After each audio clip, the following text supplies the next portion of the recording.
বিসমিল্লাহির রহমানির রহিম। আজকের 3 বছর বিতরণ অনুষ্ঠানে আপনাদের কথা আমারে আপনার পরপর 2বার চেয়ারম্যান নির্বাচিত করছেন। সবাইরে তো আর দেওয়া সম্ভব না। যারা একটু কষ্ট করেন এই অসহায় শীতের মধ্যে, তাদের জন্য আমরা যত সামান্য এই ব্যবস্থা করছি।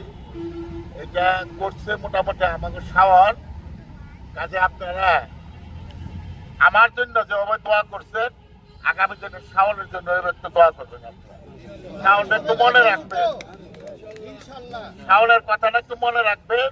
কারণ শাওন আপনাদের কাছে এখনো কিছু পায় নাই, তারপরও আপনাদের প্রতি যে দরদরা দেখাইতেছে, কাজে এর জন্য আপনারা শাওনের কাছে জন্য দোয়া করবেন, যাতে ভবিষ্যতে শাওন আপনাদের সব নেতৃত্ব দিতে পারে, আপনাদের সেবা করতে পারে।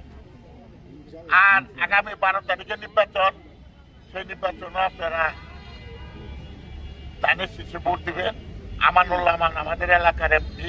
আপনারা সবাই আমানুল্লাহ আমানের পক্ষে হইয়া ধানের শীষে ভোট দেবেন, আমানুল্লাহ আমানকে ভোট দিবেন। সবাইকে ধন্যবাদ।